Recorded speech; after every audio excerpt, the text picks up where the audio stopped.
para o Brasil e para o mundo. As relações humanas são relações muito importantes para a nossa evolução. Se pudéssemos acompanhar o fluxo da história, veríamos como é que se deram nos idos tempos as transações. Sim, as transações. Quando alguém precisava de algo que não produzia, ia buscar com alguém que produzisse. E natural é pensar que esse alguém também tivesse necessidade de outras coisas, que eu produzia ou que outra pessoa produzia. Todas as trocas eram feitas. O comércio era estabelecido através de trocas. Alguém que produzisse, por exemplo, grãos, trocava com aquele que produzisse tecido. Aquele que produzisse tecido precisava de alguém que produzisse outras coisas, metais. Era assim a transação. Com o passar do tempo, surgiu a moeda. Já não eram as coisas em si mesmas as moedas de troca. Agora surgiram moedas.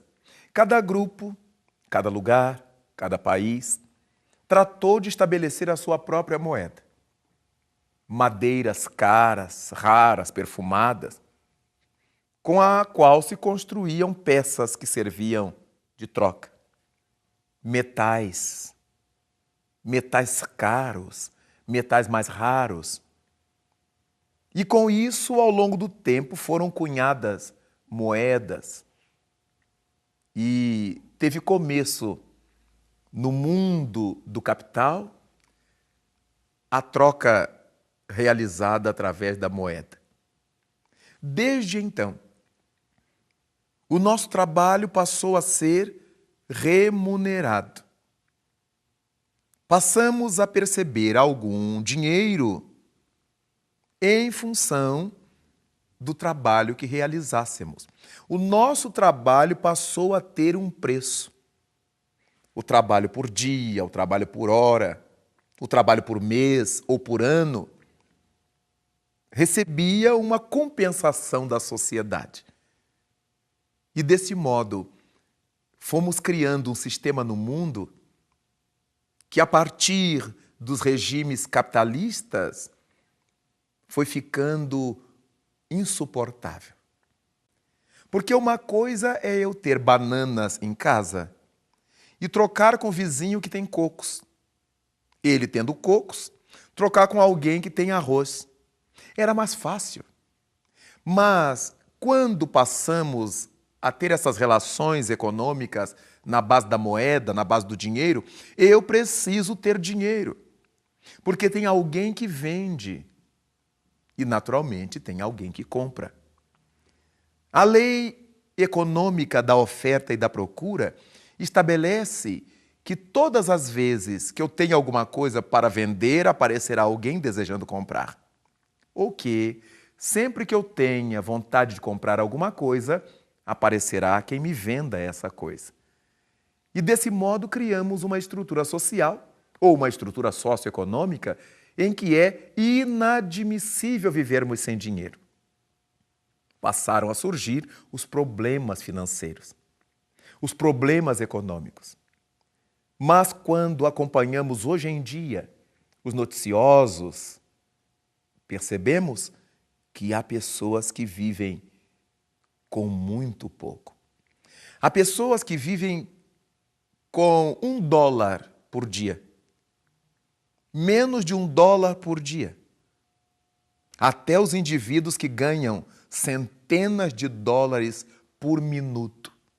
Então, começamos a encontrar na Terra uma disparidade muito grande. Pessoas que ganham muitíssimo, pessoas que ganham pouquíssimo, pessoas que não ganham nada. Mas situando essa questão ao nível da classe média, verificamos que grandes problemas que surgem no seio familiar, na relação entre casais, têm sido o problema financeiro, a falta de dinheiro. É claro que temos que levar em conta o estilo de vida que adotamos ter, o nível de vida que passamos a ter. E desse modo, os problemas econômicos, os problemas financeiros decorrem, muitas vezes, na classe média, desse status em que nos colocamos, em que nos situamos. Nas conversas em geral, as pessoas dizem: eu não posso baixar meu nível. Eu não quero baixar meu nível. E isto não é compatível com o meu nível de vida. E todas as vezes que nós temos que viver sem aquilo que é compatível ao nosso estilo de vida, nos tornamos pessoas muito infelizes. Daí, valer a pena pensar qual a solução que nós daremos a esses problemas financeiros, para que a nossa vida não dependa disso, de tudo isso, dessas questões, mas para que possamos, mesmo na necessidade, aprender a viver melhor. Lembrando a todos que a Clínica Jesus de Nazaré é uma entidade que atende pessoas portadoras de transtornos mentais e pessoas da terceira idade. E você é o nosso convidado a ser um voluntário. Anota o telefone para você fazer uma visita, levar pessoalmente as suas doações. O telefone para você marcar uma visita: 3235-3129, 3235-8010. Essa entidade, que atende pessoas portadoras de transtornos mentais e pessoas da terceira idade, precisa muito da sua ajuda. Seja um colaborador.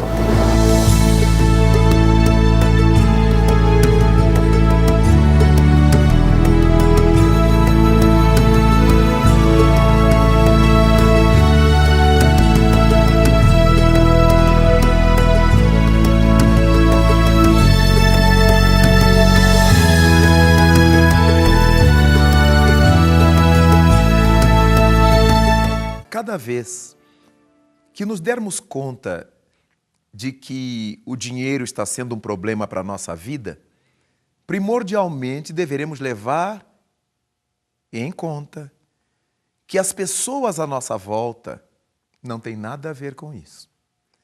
Desse modo, eu não deverei transferir para minha esposa, ou a esposa para o seu marido, ou para os filhos, ou para quem conosco conviva, essa irritabilidade pela questão financeira.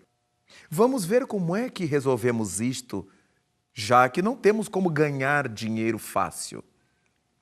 É importante pensar que poderemos descer um pouco do nosso pedestal e ajustar a nossa vida, como quem vai apertando um parafuso cuja peça esteja frouxa. Não significa que teremos que ir nos miserabilizando, mas significa que nós temos que aprender a viver com o que temos e não com aquilo que imaginaríamos ter. A doutora Maria Junqueira Smith, que escreveu notáveis livros, escreveu num deles, chamado A Família por Dentro, da editora Agir, que seria importante que aprendêssemos a educar nossos filhos com a alma de pobres. Vejamos que ela não ensina a ensinar os nossos filhos a ter almas pobres, mas a viver com alma de pobre. E a alma do pobre é essa alma versátil. Quando tem muito, ele é feliz. Quando tem pouco, ele é feliz do mesmo jeito. Se nós aprendermos a viver dessa forma, no dia que não pudermos consumir produtos caros, consumiremos produtos mais em conta. Não estamos fazendo proposta de que as pessoas abram mão do seu sonho, mas queremos propor que as pessoas não se infernizem por causa da falta de dinheiro. É muitíssimo importante saber que as autoridades que teriam que nos pagar, os governos, os patrões, eles têm o poder de mexer na nossa conta bancária, de mexer no nosso bolso, mas não lhes devemos dar o direito de mexer no nosso coração, na nossa alma. Desse modo, nós vamos fazer os movimentos por melhores salários, vamos aprender a crescer, a melhorar a nossa condição profissional, a dar um pouco mais de nós, porque há um dado que passa despercebido por muita gente. Todo mundo quer aumento de salário. É natural. É compreensível. Mas pouquíssimas são as pessoas que melhoram o trabalho que realizam. Não se esforçam por se aprimorar, por se aperfeiçoar. Elas fazem aquilozinho do mesmo jeito que sempre fizeram. Estão querendo sempre maior reconhecimento. Há pessoas que fazem do seu trabalho profissional uma mesmice eterna. Os mesmos equívocos são cometidos, os mesmos erros de português, as mesmas limitações de sempre. Mas as pessoas querem aumento de salário. Seria tão bom se pleiteássemos melhorias salariais na medida em que estejamos oferecendo à sociedade também um melhor trabalho, oferecendo também à sociedade algo melhor. Daí, será importantíssimo que a nossa dificuldade financeira não recaia sobre os outros. Seja um problema nosso. Nós vamos batalhar, vamos lutar, tendo muito cuidado com os movimentos que façamos em nome dessa dificuldade salarial. Quando nós pensamos, por exemplo, em parar de trabalhar, nós criamos um problema muito sério com aqueles que dependem do nosso trabalho. Porque numa parada de professores, não são os filhos dos ricos que sofrem, não são os filhos dos governantes que sofrem, é o povo. Numa parada de médicos, numa paralisação de médicos, não são os ricos que sofrem. Os ricos não precisam dos nossos médicos. Eles têm os seus médicos particulares. É o povo que sofre. Na hora que para o serviço de trânsito, de transporte, quem é que anda de ônibus? Não é o nosso patrão. Não são os nossos governantes. É o povo. Desse modo, nós vamos criando um débito, um karma coletivo com o povo. Vamos criando problemas com as pessoas que mais precisam de nós. Quando a nossa disputa, a nossa briga, a nossa indisposição por causa do salário deveria ser com os nossos patrões, com os nossos governos, com as pessoas responsáveis pela nossa dificuldade. Daí então, cuidar para que a nossa dificuldade financeira não se transforme num débito moral com a coletividade ou com outras pessoas.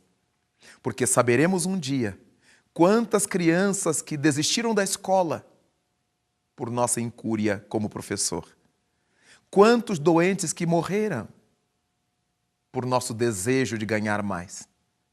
Quantas pessoas que perderam concursos, oportunidades, porque não tiveram condução por causa da nossa vontade de ganhar melhor. Ganhar melhor, sim, mas dar também o nosso melhor. Lembrando a todos que a Clínica Jesus de Nazaré é uma entidade que atende pessoas portadoras de transtornos mentais e pessoas da terceira idade. E você é o nosso convidado a ser um voluntário.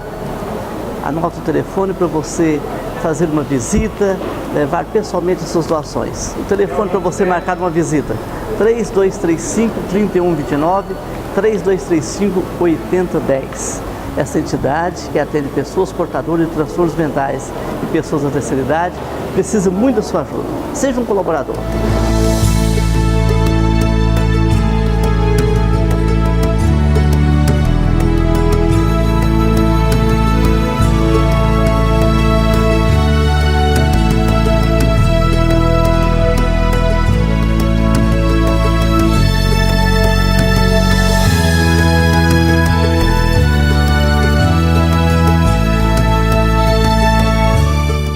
Allan Kardec então nos diz que os corpos orgânicos são assim como uma espécie de pilhas ou aparelhos elétricos, nos quais a atividade do fluido vital determina o fenômeno da vida. A cessação dessa atividade do fluido vital causa a morte. Nós vamos ficando desvitalizados. Chegamos a um ponto que os remédios já não fazem efeito. E desse modo, não resta outra alternativa se não trocar de roupa, se não trocar de uniforme, e voltar ao lar, e esperar o dia de retornar à escola planetária. Último quadro, por favor. A quantidade de fluido vital não é absoluta em todos os seres orgânicos. A quantidade de fluido vital se esgota, o que estamos acabando de ver. E quando nós aprendemos que a quantidade de fluido vital não é absoluta em todos os seres orgânicos, não é a mesma em todos os seres orgânicos, e isso corresponde às nossas necessidades reencarnatórias. Do mesmo modo que na Terra nós nos inscrevemos em cursos que duram 1 ano, outro curso que dura 2 anos, um curso dura 5 anos, e aí nós temos que ter cacife, recursos, para bancar esse curso de 1 ano, de 2 anos, de 3 anos, de 5 anos. Também quando chegamos à Terra, nós chegamos com propostas, com propósitos de uma encarnação mais longa, de uma encarnação mais curta, em função do que viemos fazer aqui. Se viemos acertar as pendências com a vida biológica, o mau uso do corpo, os suicídios perpetrados, nós vamos ficar aqui pouco tempo.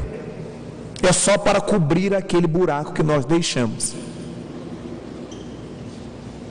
E aí a gente nasce e morre com 1 ano de idade, com 2 anos de idade, com 5 anos de idade, com 10 anos, com 15 anos. De acordo com a nossa necessidade. A gente vem fazer um curso rápido aqui. Mas há outros indivíduos que vêm para uma tarefa prisional. E aí vai ficar 70 anos, 80 anos, 90 anos, 100 anos. Imaginamos que alguém que viva 100 anos está resgatando débitos, porque vê as diversas gerações que já não são a sua, e a criatura vai se sentindo cada vez mais um estranho no ninho. Os mais jovens o olham como se ele fosse um dinossauro. Os da sua idade já não se entendem mais, porque já faltam certos tinos. Já não podem sair e se visitar reciprocamente, com raras exceções. Já se tornam pessoas dependentes dos parentes, dos descendentes, para levar aqui, para levar acolá, até para cuidar-se, até para tratar-se. Só pode ser resgate, para dobrar o orgulho e ficar nas mãos de pessoas que nem sempre têm amor por nós. Alguns velhos apanham, outros são explorados na sua aposentadoria, que os filhos e netos queimam e eles próprios não veem. Outros são colocados em asilos onde nunca recebem visitas. O curso que eles vieram fazer era de índole prisional. Há outros que vêm, cuidam da família, educam os filhos, colocam os filhos em condições de caminhar, fecham os olhos e voltam para casa, a missão cumprida. Eram aqueles com os quais me comprometi a impulsionar, a ajudar, a orientar, em nome do amor. Aqueles que fizeram mau uso do lar, que agrediram a família, que foram ingratos com seus pais, nascem nos braços de mães felizes e expectantes, que morrem de parto, que morrem deixando-os em muito tenra idade, para que eles aprendam a valorizar o amor de mãe, valorizar o lar, numa experiência sempre amarga. Por mais que a madrasta o ame, que os avós os amem, por mais que receba carinho e calor. A frustração de não ter tido sua mãe sempre nos acompanha. E digo de experiência própria, a minha voltou para esse aldilá, um infarto fulminante aos 44 anos, quando eu tinha 4 anos de idade. E fiquei órfão de mãe, e fiquei órfão de pai, que tinha que trabalhar como chofer, e só me podia ver no internato uma vez por mês, quando tinha folga para isso. Só com o conhecimento da doutrina espírita, tempos depois, em plena adolescência da rebeldia, pude entender por que é que essas coisas marcaram-me a vida. E felizmente entendi. Não houve nenhuma rebeldia de minha parte. Conheci o Espiritismo aos 17 anos. Tive nem tempo de chutar o pau da barraca, de fazer bobagem, de bater cabeça, de usar droga, de beber, de fumar. Não houve tempo. De brigar com a sociedade, você é rebelde, deixar o cabelo black power, pintar de roxo, de amarelo. Quisera eu. Tive tempo. Ensaiava um conjunto, nos anos 60 se chamava conjunto, o que hoje são bandas. Ensaiava com os amigos, eu queria começar a cantar com eles, ganhar um dinheirinho. O pai de um deles seria o nosso empresário, iríamos lançar o nosso conjunto nas férias de julho, na nossa cidade, e eu exibido, aprendi as músicas, já tinha à época 120 músicas memorizadas, íamos começar em grande estilo. A própria escola já tinha oferecido o auditório para que nós fizéssemos nosso primeiro show. Em julho daquele ano, em abril, eu conheci o Espiritismo. Lá se foi embora a banda. Lá se foram os gorjeios do Pretinho. E ficamos encantados de tal modo com essa nova luz que brilhou na nossa vida, que eu queria mergulhar neste mundo que só Deus sabe quando é que eu sairia, como é que eu sairia. Esse sairia nesta vida. Mergulhei nesse oceano profundo do pensamento espírita. Quando a gente tem mais de 50 anos, já pode falar de si sem problemas. Daí então, morrer é algo que está sempre nas nossas cogitações. Digo sempre aos meus amigos da instituição, que se tornaram a minha família: olha, eu viajo pelo mundo, ando de avião, de carros, estou por aí. Se existe alguém exposto, somos nós que viajamos desse jeito. Claro que na hora que chega o momento de voltar, onde a gente estiver, vai. Mas estamos mais expostos. Não sabemos quando, mas a qualquer momento as coisas podem acontecer. E eles me dizem: ai, Raul, para com isso. Eu digo: não posso. Eu prego isto para as pessoas, para que pensem na vida sem perder o outro lado da medalha, o outro lado da moeda, que é a morte. Isso não significa que a gente vai parar de trabalhar, deixar de amar. Não. A visão que o Espiritismo nos dá de vida e de morte é de modo a nos fazer aproveitar bem a morte no corpo. Começarmos a ser felizes aqui, nessa morte corporal, em prol de melhores recursos na vida quando retornarmos. É aqui aqui que nós sofremos todas essas limitações a que nos reportamos. O corpo que vai se alquebrando, que vai se definhando, que vai envelhecendo, a incapacidade que nos vai tomando conta. Quando voltamos para casa, não. Somos ágeis como aqueles adolescentes. O descanso dos espíritos é a mudança de ação, é a mudança de atividade. E o que mais nós anelamos, senão ter essa oportunidade de servir a Deus, singrar esses espaços, esses universos, felizes, cheios de felicidade, cheios de alegria. Aqueles que estão educando filhos, eduquem-nos com essa visão de que a vida na terra é um en passant. A vida na terra é um momento. Aqueles que têm filhos adolescentes, prepotentes, donos da verdade, que dizem que não pediram para nascer, converse com eles e diga-lhes que, tendo pedido ou não, essa é uma oportunidade que eles não podem perder, porque a juventude é período de empreendimento.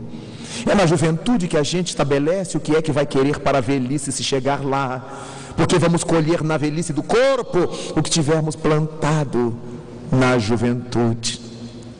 O que fez Paulo, apóstolo, ao escrever ao jovem discípulo Timóteo, dizer no capítulo 2, versículo 22, da sua segunda epístola a Timóteo: foge, Timóteo, dos desvarios da juventude.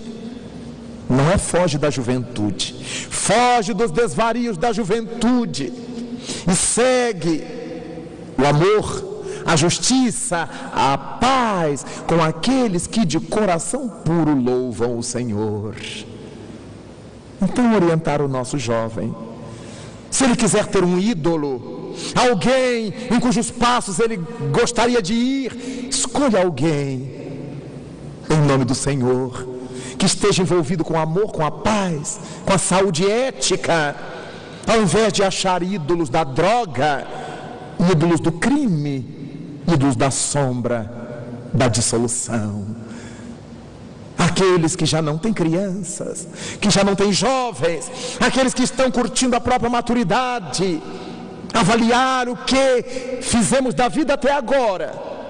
Se a morte nos chegasse hoje, o que é que teríamos para levar daquelas riquezas que o ladrão não rouba, que a ferrugem não corrói, tampouco a traça consome? O que levaríamos se a morte nos chegasse hoje? Mas há tempo, enquanto Deus nos permite ficar na terra, enquanto nos deixa estar no corpo, há tempo de fazer algum serviço pelo bem, de estudar, de aprender uma língua, uma arte, a cantar, a pintar, a desenhar, a praticar um esporte, a servir de voluntário numa obra social na nossa cidade, tenha ela caráter religioso ou não, porque o bem é sempre o bem, onde quer que ele apareça. Enquanto respiramos no corpo, o que é que Deus quer que eu faça?